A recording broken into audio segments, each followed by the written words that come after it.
keluhan-keluhan rakyat yang disampaikan melalui DPR mungkin terputus di sana, tidak tersampaikan ke pemerintah misalkan. Nah, makanya terjadilah yang namanya gelombang protes rakyat. Yang terjadi hari ini, ya, ketika masyarakat melakukan aksi gelombang protes, ya, entah itu dalam bentuk demonstrasi, entah itu dalam bentuk misalkan diskusi-diskusi terbatas yang di kampus, ya, misalkan ya, atau dalam bentuk puisi, atau dalam bentuk lagu, atau dalam bentuk film, justru itu selalu dibatasi. Mestinya ketika rakyat protes tentang kebijakan, sebenarnya rakyat itu tidak ada kebijakan yang dibuat oleh negara itu yang tidak baik. Tentu semua kebijakan yang dibuat oleh negara itu programnya, semua kebijakan itu pasti baik, Pak. Hanya tetapi dalam tataran pelaksanaannya ada hal-hal yang tidak beres. Mestinya kritik-kritikan ini mestinya direspon dengan cara apa? Dengan cara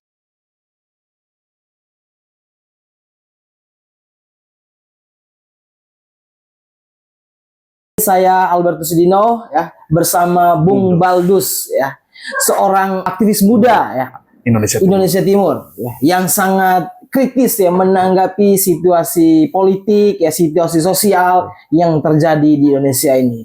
Bagaimana kabar Bung? Baik, Bung. Oh, baik. Harus semangat ya. Harus semangat lah. Apalagi ini kan momen hari lahir Pancasila. Iya. Kebetulan sekali, Bung ya. Hari ini kita memperingati Hari Pancasila. Nah, sekarang saya mau mengajak Bung Dus ini untuk melihat kembali ya situasi politik, situasi sosial yang terjadi di Indonesia ini. Bung, gimana tanggapan Bung mengenai situasi politik, situasi pemerintah sekarang ini? Dalam konteks dengan hari lahirnya Pancasila ya, momennya bertepatan dengan itu. Baik, kalau ketika saya masuk saya akan pergi ke situ, tetapi saya harus bicara dulu tentang hari lahir Pancasila ya. Oh, boleh, silakan. Supaya bisa disandingkan dengan realitas sosial ya, entah itu politik, entah itu hukum, entah itu ekonomi, yang jelasnya tentang kemaslahatan hajatan hidup masyarakat banyak. Itu poin yang pertama.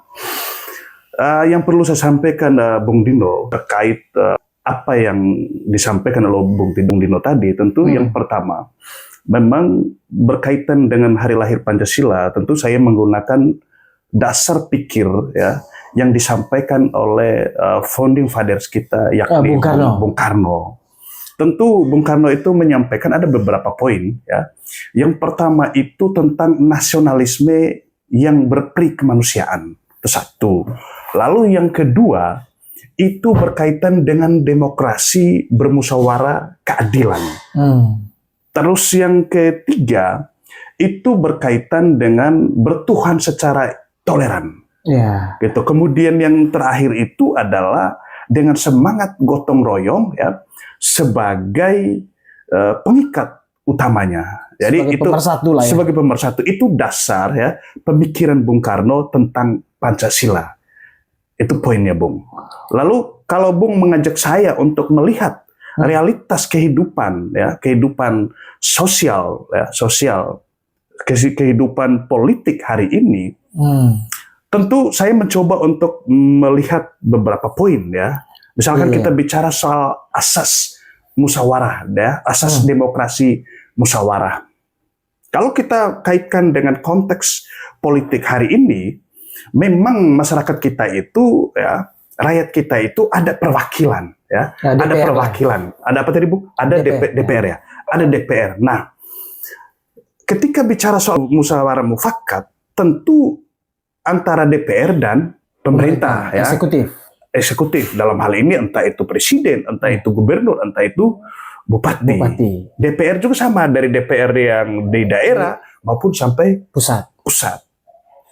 Tetapi ternyata apapun yang disampaikan oleh rakyat ya, keluhan-keluhan rakyat yang disampaikan melalui DPR mungkin terputus di sana, tidak tersampaikan ke pemerintah misalkan. Nah, makanya terjadilah yang namanya gelombang protes rakyat.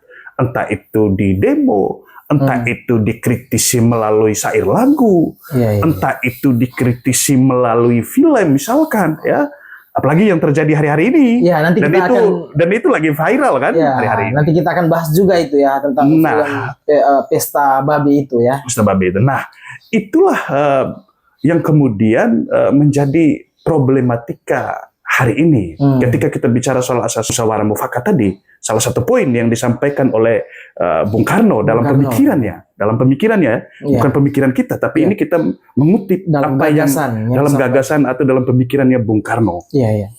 Nah, lalu ketika kita bicara soal musyawarah, kita kembali ke poin tadi Bung Nino terkait dengan musyawarah mufakat.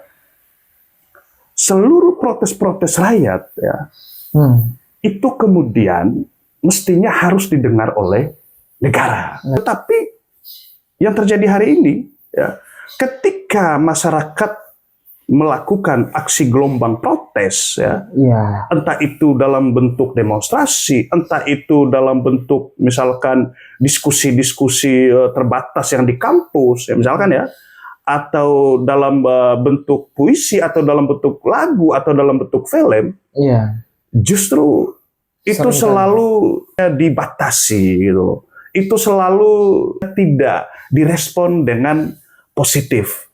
Mestinya kalau misalkan contoh ya, rakyat protes tentang kebijakan yang dibuat entah itu di bupati, entah itu gubernur, atau yang paling tertinggi adalah presiden. Mestinya itu tidak dilihat bahwa yang tidak sepakat atau tidak setuju dengan kebijakan pemerintah itu hanya 0,08% misalkan. Tidak bisa dilihat dalam statistik gitu lah. dalam statistik yang seperti itu. Mestinya tidak boleh. Tetapi yang harus dilihat itu adalah bahwa ini adalah rakyat gitu. Ini adalah rakyat. Dia menyampaikan keluh kesah yang terjadi di lingkungan masyarakat. Misalkan berkaitan dengan apa? Terkait dengan kebijakan gitu. Jadi mestinya ketika rakyat protes tentang kebijakan, sebenarnya rakyat itu tidak ada kebijakan yang dibuat oleh negara itu yang tidak baik. Tentu semua kebijakan yang dibuat oleh negara itu programnya, semua kebijakan itu pasti baik, Pak. Hanya penerapannya. Tetapi dalam tataran pelaksanaannya ada hal-hal yang tidak beres. Mestinya kritik-kritikan ini mestinya direspon dengan cara apa? Dengan cara melakukan evaluasi secara apa? Secara terstruktur, masif, ya. Dan kemudian apa? Menghasilkan putusan atau keputusan-keputusan dan kebijakan yang brilian. Yang untuk apa? Untuk kepentingan masyarakat banyak. Itu poinnya, Bung. Ya memang benar sih, Bung. Kalau kita melihat kan sebenarnya kritik dari masyarakat atau masukan dari masyarakat itu tujuannya untuk apa? Untuk mengarahkan setiap kebijakan itu harus sampai pada sasaran.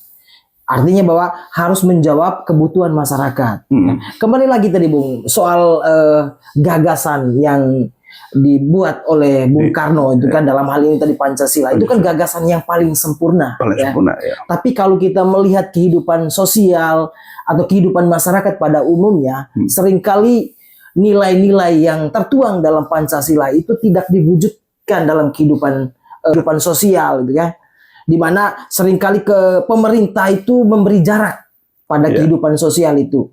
Sebenarnya kan pemerintah itu harus betul-betul menjawab kebutuhan masyarakat. Karena demokrasi pada dasarnya itu kan dari masyarakat dan kembali kepada masyarakat. Kepada masyarakat, tentu itu. Banyak kan kebijakan-kebijakan atau pernyataan politik dari pemerintah saat ini seringkali kalau saya baca ya, atau kalau saya dengar itu seringkali banyak blundernya. Gitu ya. Gimana, Bung, melihat hal-hal seperti itu ya? Memang mestinya, makanya itu tadi dasarnya adalah mereka dengan momen hari lahir Pancasila ini, Bung. Kita lagi-lagi kita kembali ke hari lahir Pancasila. Mestinya mereka-mereka yang membuat kebijakan untuk urusan bernegara ini, mestinya hari ini melakukan yang namanya permenungan. Permenungan apa? Permenungan tentang bagaimana soal nilai-nilai filosofis yang mendasar yang dari pemikiran-pemikiran Bung Karno itu yang harus mereka pikirkan, sehingga Pancasila itu hari ini itu mestinya bukan sekedar untuk menjadi bahan hafalan. Tidak hanya sampai pada tataran gagasan, ide aja ya. Idenya sudah bagus itu ya, tapi bagaimana realisasinya dalam kehidupan sosial, kehidupan masyarakat pada kita umumnya. Bicara soal keadilan, misalkan dari sisi hukum. Ya jujur aja memang hari ini ya masih masyarakat kita masih banyak yang merasakan tentang ketidakadilan. Hari ini memang negara tidak bisa hanya melihat bahwa kondisi yang terjadi di masyarakat itu sekedar menjadi masalah biasa yang kemudian selalu dimainkan dengan hitungan statistik. Nggak bisa. Iya, Tetapi harus direspon. Oke lah, kalau ada persoalan ini, solusinya harus ini. Dan harus cepat gitu loh. Iya. Cara untuk merespon segala macam bentuk ketidakadilan yang terjadi di masyarakat itu. Iya. Bukan malah misalkan menantang. Iya. Menurut saya itu harus ada rasa kerendahan hati gitu. Iya. Tidak, kalau misalkan ada hal yang keliru, ya tinggal sampaikan aja bahwa kita keliru. Ini ternyata benar, harusnya seperti yang disampaikan oleh kelompok masyarakat ini. Iya, Ini iya. A, B, C, D. Misalkan seperti Iya, itu. harus gitu. bisa menanggapi aspirasi. Betul, harus gitu. Apalagi momen Hari Pancasila itu mengingatkan kita kembali untuk apa? Nilai-nilai yang diperjuangkan oleh founding father itu kan. Bung Karno. Indonesia ini mau dibawa kemana? Ya, Betul. itu sudah tertuang dalam Pancasila itu ya. Makanya Pancasila itu, Bung, dia itu apa ya, sebagai kompas kehidupan bernegara mestinya. Iya. Itu apa ya, harga mati di situ. Harus berdiri tolak dari Pancasila. Itu. Artinya setiap kebijakan-kebijakan itu Artinya harus diarahkan. Artinya pemikiran-pemikiran para pemimpin hari ini membuat segala macam kebijakan, rumusan-rumusan kebijakan untuk bernegara, untuk kepentingan rakyat. Dasarnya itu adalah apa? Harus melihat pada nilai-nilai dasar atau filosofis yang ada pada Pancasila itu. Jangan pakai pemikiran pribadi, Bung. Oh, iya. Iya, poinnya ada di situ, Bung. Gitu. Iya, jangan Gitu. karena saya sedang berkuasa saat ini tidak lagi peduli pada apa yang menjadi dasar dari perjuangan bangsa kita ini. Ya. Itu artinya kebijakan yang dibuat itu harus benar-benar didasarkan pada kebutuhan yang paling mendasar pada rakyat. Iya. Gitu, bukan kepentingan segelintir kelompok atau elit tertentu. Iya. Itu tidak bisa. Itu yang perlu tadi bahasanya Bung itu kan dievaluasi, Harus dievaluasi. dipikirkan, dipermenungkan ya, supaya setiap kebijakan itu jangan sampai lebih mengutamakan kepentingan diri sendiri atau kepentingan kelompok tadi. Betul. Hingga Betul. tidak ada kesenjangan itu ya. Tidak ada kesenjangan di antara kita. Kalau dalam lagunya syair lagunya Nia dan Niati itu, jangan ada dusta di antara kita. Itu kan? Ya. Benar tuh Bung, benar. Nah, Bung, kita kembali lagi ya. Tahun ini pemerintah ya mengusungkan tema yang menarik sih untuk memperingati Hari Pancasila ini ya. Apa? Temanya itu adalah Pancasila Pemersatu Bangsa, Fondasi Perdamaian Dunia. Ya, sangat sangat Pancasilais ya. Enggak tema ini ya. Artinya bahwa bagaimana Pancasila itu menjadi pegangan bagi kita semua untuk kemudian kita bersatu, memperjuangkan keadilan sosial ya, bagi kehidupan kita bersama. Karena kita tahu bahwa kan Indonesia pada awalnya itu dibentuk dari berbagai etnis, berbagai budaya yang punya misi yang sama. Ya, kemerdekaan itu dan kesejahteraan tentunya. Merdeka tidak hanya sebatas bahwa kita bebas dari penjajahan tentunya, tapi bebas dari kemiskinan, penindasan, tidak adanya kebebasan untuk menyampaikan pendapat. Ya. Tapi kalau kita melihat situasi politik, situasi kehidupan kita sekarang ini seringkali banyak tidak ada ruangnya kebebasan untuk menyampaikan pendapat ya. Banyak misalnya wartawan itu seringkali diintimidasi supaya jangan terlalu kritis terhadap pemerintah. Contohnya saja kan Bung, soal kasus berapa bulan yang lalu itu seorang wartawan dari Kontras itu ya, aktivis Kontras ya, yang mengalami tekanan ya, dan juga akhirnya cacat fisik pada akhirnya itu kan karena disiram dengan air keras. Itu kan contoh yang menunjukkan kepada kita bahwa kebebasan berpendapat itu sudah mulai dibungkam. Itu Bu. Gimana itu Bung? Apakah itu betul-betul menjawab kebutuhan masyarakat atau untuk mendapat pujian aja dari masyarakat ya? Sebenarnya begini Bung ya, terkait dengan segala macam bentuk kritikan ya. entah itu dibuat dalam bentuk tulisan atau apa yang disampaikan oleh media, memang saya kira itu dilindungi sebenarnya oleh undang-undang. Karena apa? Karena yang mereka sampaikan itu tentu berdasarkan yang namanya wawancara, melalui kajian, ya, melalui analisis. Nah, toh kalau misalkan ada hal-hal yang misalkan tidak sesuai dengan keinginan negara, mestinya negara bisa dong membuat yang namanya hak jawab di situ. Kalau misalkan tidak sepakat, ya lakukan yang namanya klarifikasi bahwa berdasarkan pemberitaan tersebut atau informasi tersebut itu tidak benar. Tetapi tidak harus membatasi ruang gerak insan pers atau media untuk misalkan menulis tentang hal-hal yang menjadi kekurangan dari negara misalkan, ya, dari pemerintah misalkan. Saya kira tidak harus dengan cara itu. Ada hal yang lebih persuasif, ada hal yang lebih enak gitu loh. Supaya ketika bicara bahwa negara kita itu asasnya adalah asas demokrasi, ya, setiap orang punya hak untuk berbicara, menyampaikan gagasannya, menyampaikan idenya itu tidak terputus, ya. Orang tidak merasa takut gitu, tapi berikan dia untuk memberikan kritik, memberikan masukan, tetapi yang konstruktif, ya, berdasarkan apa? Berdasarkan data, ya, lalu kemudian memberikan solusi yang solutif. Saya kira itu menjadi hal yang menjadi dasar, ya, dalam bernegara ini. Tidak harus membungkam mestinya. Gitu. Justru daya kritis itu akan membuat negara itu semakin maju dan semakin berkembang. Harus. Ya, Bung, kembali lagi tadi, ya, boleh kita bangga tadi, ya, saya katakan nilai-nilai Pancasila itu, lalu kemudian asas demokrasi itu kemudian kita banggakan, ya, disanjung oleh negara-negara tetangga juga. Betul. Tapi kalau kita melihat kehidupan kita sendiri di negara kita, seringkali tadi seperti yang Bung katakan tadi, banyak sekali daya kritis atau kebebasan pendapat itu dibatasi. Nah, Bung, saya mau mengajak tadi melihat situasi soal kebebasan beragama di Indonesia ini. Itu kalau kita pakai dasar pemikiran Bung Karno, ya, itu pada poin, ya, bertuhan secara toleran. Artinya memang itu sudah ada dalam dasar konstitusi kita bahwa berserikat, berkumpul, ya, kebebasan untuk beragama, untuk melakukan ibadah, itu semua sudah ada dalam konstitusi kita. Kita di situ diajarkan untuk yang dalam pemikiran Bung Karno, di situ dijelaskan bahwa kita harus saling menghormati di situ. Menghormati dengan siapa? Dengan sesama umat beragama lain. Itu kan di situ sudah ada di pemikiran Bung Karno. Tinggal hari ini itu adalah bagaimana dalam tataran pelaksanaannya.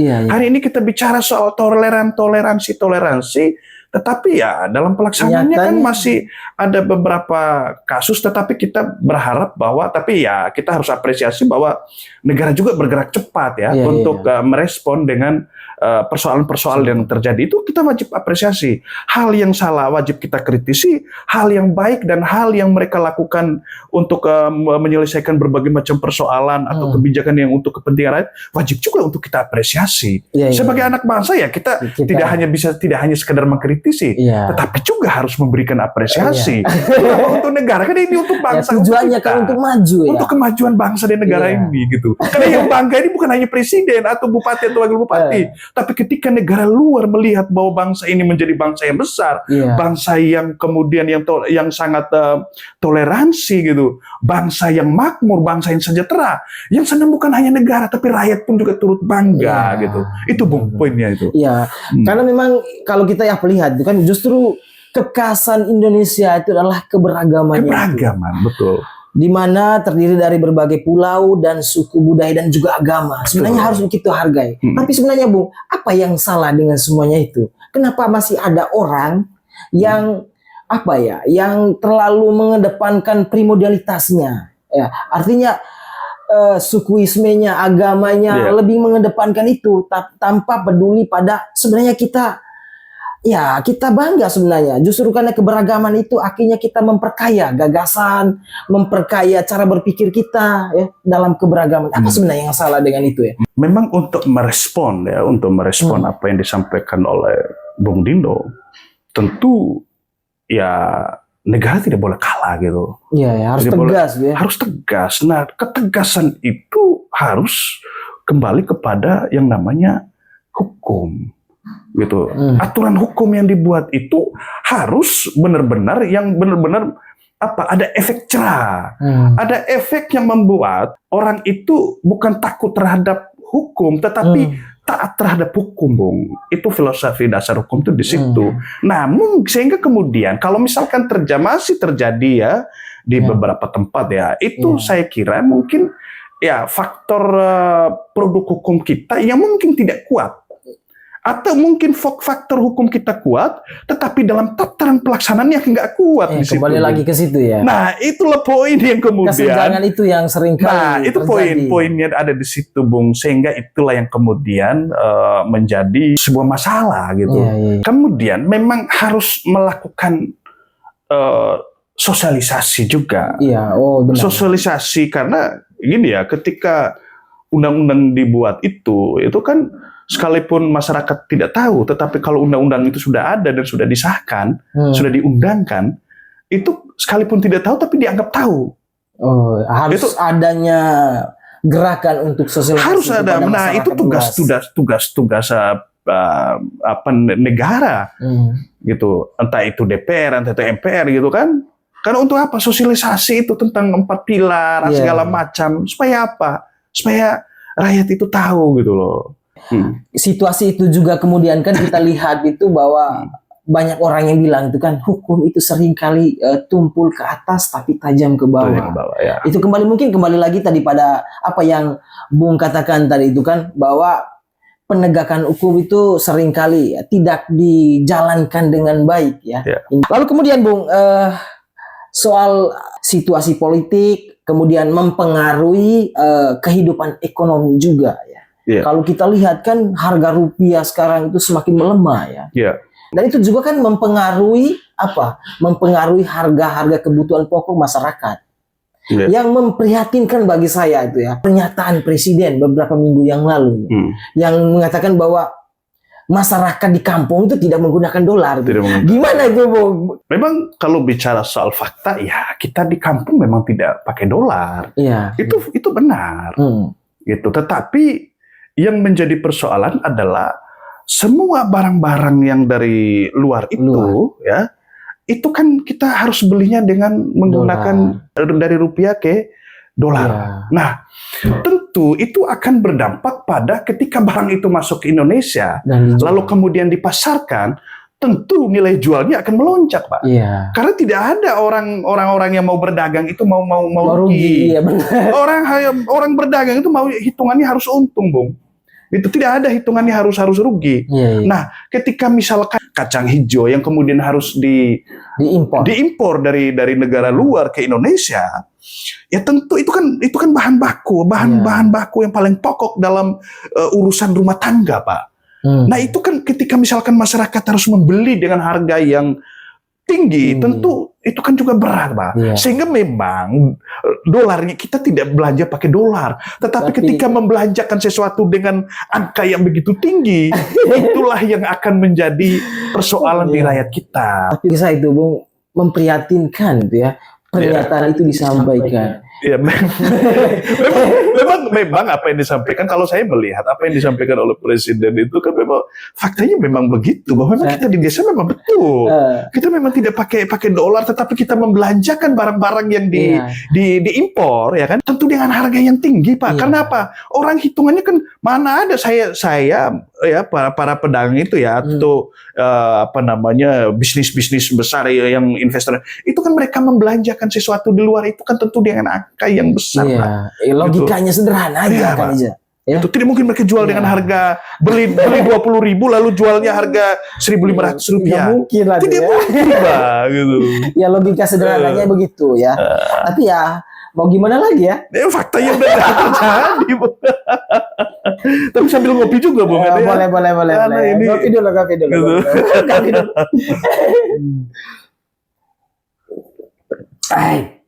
Memang, aduh, gimana ya? Kita yang masyarakat biasa ini melihat situasi politik sekarang itu terkesan ya sangat responsif pada masyarakat, kebutuhan masyarakat, tetapi dalam tataran penerapan kebijakannya itu tidak menyentuh kehidupan masyarakat, gitu ya. Iya. Dan itu bagi saya harus ada evaluasi ya. Kalau bila perlu itu ya ganti menteri-menteri yang tidak punya kualitas ya, harus diganti itu karena itu kan menghabiskan anggaran negara. Betul, Bung. Memang pada intinya itu seperti di pernyataan saya di awal bahwa semua kebijakan yang dibuat oleh negara itu tidak ada yang salah, gitu. Tetapi yang letak kesalahannya itu adalah pada tataran pelaksanaan. Oleh karena itu, memang untuk mengeksekusi semua program-program ini kan adalah menteri-menterinya kan. Iya. Nah mestinya menterinya itu harus bergerak lebih cepat. Untuk apa? Untuk mengevaluasi. Jangan ketika ada gelombang protes dari rakyat, ya, ada gelombang protes dari rakyat, lalu kemudian lebih pada meresponnya dengan melakukan klarifikasi untuk melakukan pembenaran diri. Iya. Saya kira itu keliru. Itu tidak menjawab, ya. Itu tidak menjawab apa yang menjadi keinginan atau kemauan rakyat, gitu loh. Lagi-lagi kembalilah untuk merenung, gitu ya, untuk merenung nilai-nilai tadi, pemikiran-pemikiran Bung Karno ya tentang Pancasila itu yang harus diejawantahkan, itu yang harus diaplikasikan, gitu loh, dalam kehidupan real, gitu. Jadi kita tidak sekedar omong-omong, gitu kan? Ya, tidak hanya sebatas retorika saja. Betul, Bu. Karena nilai Pancasila itu kan 5 sila itu sudah padat menurut saya itu ya, untuk memperjuangkan bagaimana arah Indonesia ini. Mau dibawa kemana Indonesia ini? Memang ketika Bung Dino menyampaikan bahwa menteri-menteri itu harus di reshuffle atau diganti, tentu itu kan menjadi haknya prerogatif presiden ya. Tetapi sebagai rakyat biasa ya, sebagai civil society, tentu ya punya hak juga untuk menyampaikan masukan bahwa ini tidak benar, kenapa terus dipertahankan, gitu. Karena kalau kita lihat kan banyak pernyataan para menteri, beberapa menteri itu ya apa ya, yang sekedar membuat supaya jadi viral, gitu. Iya, supaya dia viral aja. Memalukan sekali bagi saya, sorry ya. Memalukan sekali bagi saya seorang menteri menyampaikan itu ya, misalnya menteri apa ya? Menteri HAM. Banyak blundernya menurut saya. Menurut saya, sorry ya. Sorry. Banyak blundernya gitu ya. Lalu kembali ke tema kita pada hari ini tadi. Tema kita tadi kan tentang Pancasila. Di mana hari ini kita memperingati Hari Pancasila. Dan yang terakhir dari saya, Bung, apa harapan dari Bung Baldos terhadap Indonesia ini atau terhadap pemerintah lah? Yang pertama, Bung, harapan saya adalah negara harus mendengar apapun aspirasi yang disampaikan oleh rakyat. Harus terbuka ya. Jangan menutup telinga, jangan hanya sekedar klarifikasi, tetapi cobalah direspon dengan positif, gitu. Karena apapun yang diprotes dari rakyat itu juga tujuannya untuk kebaikan bangsa ini. Yang rakyat protes itu bukan untuk mau menjatuhkan siapa-siapa, gitu, mau menjatuhkan pemimpin siapa di republik ini, tidak. Tetapi tujuannya adalah untuk kebaikan bangsa ini. Tidak ada rakyat yang menginginkan untuk negara ini untuk hancur atau rusak, enggak. Tetapi apapun yang diprotes oleh rakyat terkait dengan kebijakan-kebijakan yang dibuat, itu harus direspon dengan positif. Kenapa? Seperti poin yang saya sampaikan di awal, bahwa tujuannya adalah untuk supaya negara ini menjadi negara yang maju, negara yang sejahtera, dan negara yang bisa menjadi contoh untuk negara-negara lain yang ada di dunia ini. Kira-kira itu saja yang perlu saya sampaikan, Bung. Oke, terima kasih ya Bung. Nanti kita akan lanjut pada diskusi-diskusi episode-episode selanjutnya. Episode berikutnya ya. Tentu dengan kopi yang Ya. kopi. Terima kasih banyak Bung untuk waktu kesempatannya ya. Tapi enak betul Bisa berbagi, kopi Manggarai ini, Bung. Kopi Ini Manggarai. kopi Manggarai Flores terlalu ini nikmat betul, Bung. Tos dulu. Bung.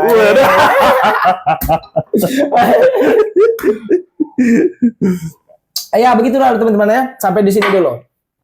Merdeka. Merdeka.